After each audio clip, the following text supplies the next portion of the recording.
नरेंद्र मोदी को जादू की छड़ी लेके थोड़ी बैठा हुआ है, दावतें थोड़ी दे रहा है दूसरे ममालिक को। वो तो खुद देख रहे हैं, डेवलप है। इंडिया में जाते हैं, पता चलता है डेवलप इतना है। और भीम यूपीआई जिसकी गूंज पूरी दुनिया में सुनाई दे रही है, डिजिटल पब्लिक इंफ्रास्ट्रक्चर का एक नया मॉडल जो भारत ने पूरी दुनिया को दिया। भीम यूपीआई के जरिए कैसे लोग पेमेंट्स रिसीव करते हैं, इसके बारे में जानकारी देते हुए यूपीआई के को उन्होंने फिर दोबारा बात की कि लेरा जो पे है उसके साथ जोड़ा जाए दोबारा। इसको मैं कहूंगा स्ट्रॉन्ग लीडरशिप। हमारे पास प्लानिंग नहीं है, लेकिन देखें प्लानिंग की भी अगर बात की जाए तो प्लानिंग भी वो लोग करते हैं जिनके पास दिमाग होता है, यानी जो टैलेंटेड होते हैं। तो अगर वो 50 साल आगे हैं, यानी अब 50 साल आगे का सोच रहे हैं, तो इसका मतलब है वो टैलेंट भी कहीं पे, विजन भी उनके पास है। जी बिल्कुल, विजन। डिजिटल भुगतान के मामले में भारत है दुनिया में नंबर 1। भारत का यूपीआई यानी यूनिफाइड पेमेंट्स इंटरफेस दुनिया में लगातार लोकप्रिय हो रहा है और बढ़ता जा रहा है। देखिए, वो हर जगह हर तरफ ये बता रहे हैं कि हमसे बढ़कर कोई नहीं है और हम जो करना चाहते हैं वो कर रहे हैं और हम वो करेंगे। कि उन्होंने यूपीआई को फ्रांस के लेरा पे के साथ, लेरा पे जिस तरह उसके साथ जोड़ने का उन्होंने कहा, और ये इसी बात का जिक्र वो अपने फ्रांस के दौरे में भी करके आए थे। तो दर हकीकत कौमें ऐसे नहीं बनती, कंट्री ऐसे नहीं बनते जब तक उनको लीडरशिप जो है वो प्रमोट ना करे। जरा आप डील्स तो देखिए, आप मुआहिदे तो देखिए कि इस रिपब्लिक डे पर इंडिया के जो एग्रीमेंट्स और जो बड़े ये हो रहे हैं, उसमें 6 nuclear plants, 26 French Rafale fighter jets and 3 submarines. ये तो अभी सामने की बात है। जय हिंद, वंदे मातरम। दोस्तों विजय भारत चैनल में आपका स्वागत है। दोस्तों, यूपीआई की ताकत भारत में हर कोई जानता है।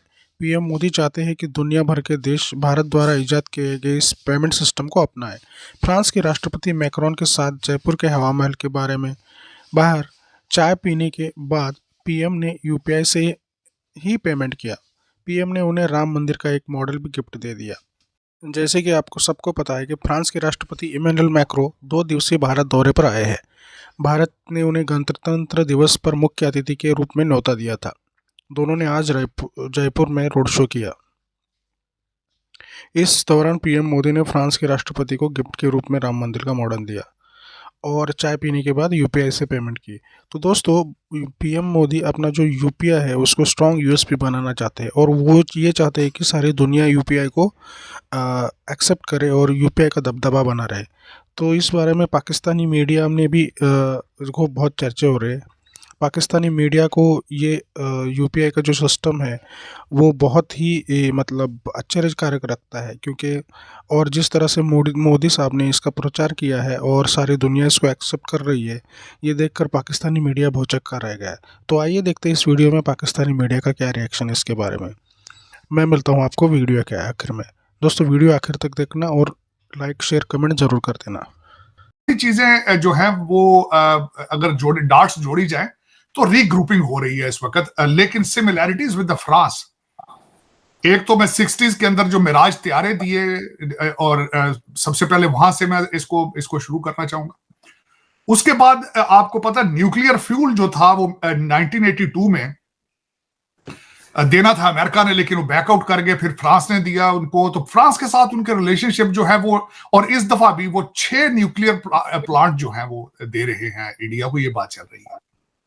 और मजीद इससे ज्यादा आपस में उनकी अंडरस्टैंडिंग है, जिसमें वो फ्री ट्रेड की बातें हो रही हैं एक दूसरे के साथ।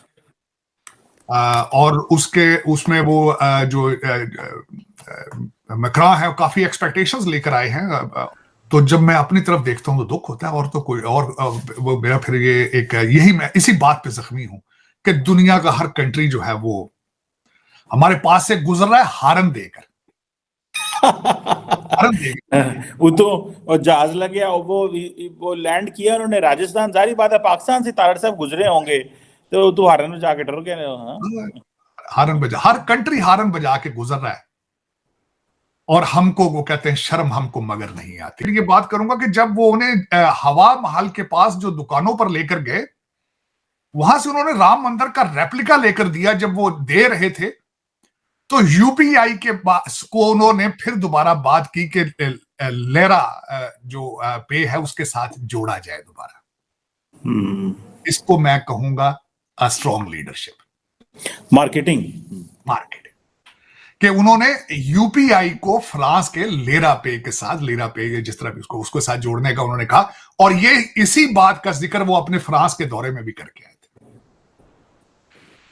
तो दर हकीकत कौमें ऐसे नहीं बनती, कंट्री ऐसे नहीं बनते जब तक उनको लीडरशिप जो है वो प्रमोट ना करे, वो जब तक प्रमोट ना करे उनको।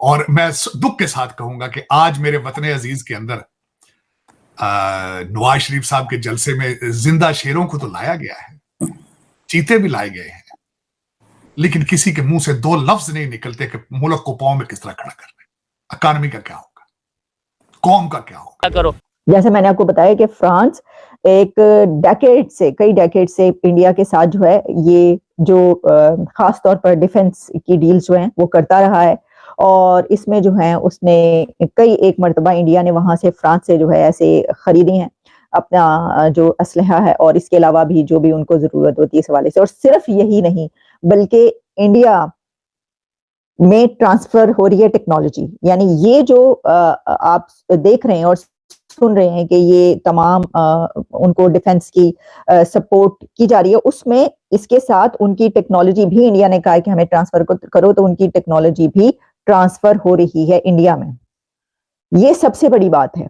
ये तो डील कर लेना, पैसे दे के ये ले लेना, वो एक अपनी जगह पर है कि आपने क्या क्या डील की है, किस तरीके से, कौन से एग्रीमेंट्स है, लेकिन टेक्नोलॉजी का ट्रांसफर होना हर मुल्क नहीं कर पाता। वैसे तो ये भी हर मुल्क नहीं कर पाता जो वो कर रहे हैं। हर मुल्क को आप छोड़िए, हम तो अगर अपने उस रीजन की बात करें वहां पे तो कोई भी नहीं कर पाता, मतलब दूर दूर तक वो कोई सोच ही नहीं सकता। तो देखिए ना, पाकिस्तान में ऐसा सोचा जा सकता है? मुझे बताइए कि हम प्रेसिडेंट मैक्रोन को बुलाएंगे, हम यूएई के प्रेसिडेंट को बुलाएंगे, हम प्रेसिडेंट बाइडेन को बुलाएंगे और वहां पर जो है रोड शो करेंगे। वो कहेंगे वाइन क्यों मरवाना है, की कर रहे हो, अल्लाह ना हो की हो गया कि जब आपके मुल्क में अमन भी हो, आपकी इकोनॉमी भी स्टेबल हो और वो फ्लरिश कर रही हो, आपको कोई मसले मसाइल ना और दुनिया आपकी बात सुनती हो और आपके पूरी दुनिया के साथ बेहतरीन रिलेशंस हो, फॉरेन पॉलिसी आपकी कमाल की हो, और आप जिसको बुलाएं वो आ जाए, और फिर आप उसको अगर कहें कि हम आपको इस तरीके से जीप में लेकर चल रहे हैं और अपना मुल्क दिखाएंगे, अपना शहर दिखाएंगे, वो कहेंगे हाँ जी बिल्कुल करते ही खाना, बिस्मिल्लाह चले जी मैं चल रहा हूँ, क्योंकि वो खतरा नहीं है। लेकिन मोदी ने वहाँ पे आईटी सिस्टम दिया, मोदी ने उन लोगों का लिविंग स्टैंडर्ड इतना हाई कर दिया है कि आप वो यूरोपियन कंट्रीज का मुकाबला करते हैं। अच्छा, हमारे पास क्या है? सीख सकते हैं, समझ सकते हैं, मतलब अगर दुनिया का कोई भी कंट्री आगे डेवलपमेंट की तरफ जा रहा है, इंडिया हो, चाइना हो या कोई भी जो हमारे साथ थे और आज बहुत दूर चले गए हैं, आज तो हम उनके साथ अगर कंपैरिजन भी करते हैं तो वो भी गुस्सा करते हैं कि भाई हमारे साथ आप कंपैरिजन ना किया। हवा महल घूमने के बाद फ्रांस के राष्ट्रपति मैक्रोन ने के लिए पीएम मोदी ने शॉपिंग भी की। हैंडीकैप की दुकान से पीएम ने खरीदारी की और वहाँ पे यूपीआई से पेमेंट कर दिया। और ये यही है कि मतलब मोदी जी चाहते हैं कि ये जो यूपीआई है अपना वो बहुत ही बढ़िया चल रहा है और भारत डिजिटल पेमेंट्स में दुनिया का नंबर 1 कंट्री बन गया है।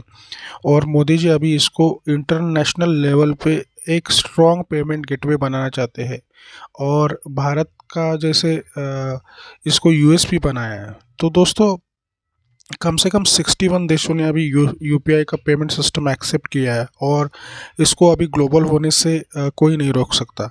और लेकिन कुछ कंट्रीज़ है जहाँ पे इसको मतलब नेगेटिव वे में देखा जाए, जैसे कि चाइना है और अमेरिका है। यूपीआई की जो ये लगातार जो प्रोग्रेस हो रही है ये चाइना को और पाकिस्तान को और अमेरिका को पसंद नहीं आ रही, क्योंकि अमेरिकन जो कंपनी है जैसे city bank, credit, master card और बहुत सारे वीज़ा जैसी जो कंपनियां हैं उनका ये बिज़नेस बहुत ही कम कर दिया है इस यूपीआई ने। तो दोस्तों इसका बहुत स्ट्रॉन्ग विरोध हो रहा है इन देशों में। तो आपको ये वीडियो कैसी लगी कमेंट में ज़रूर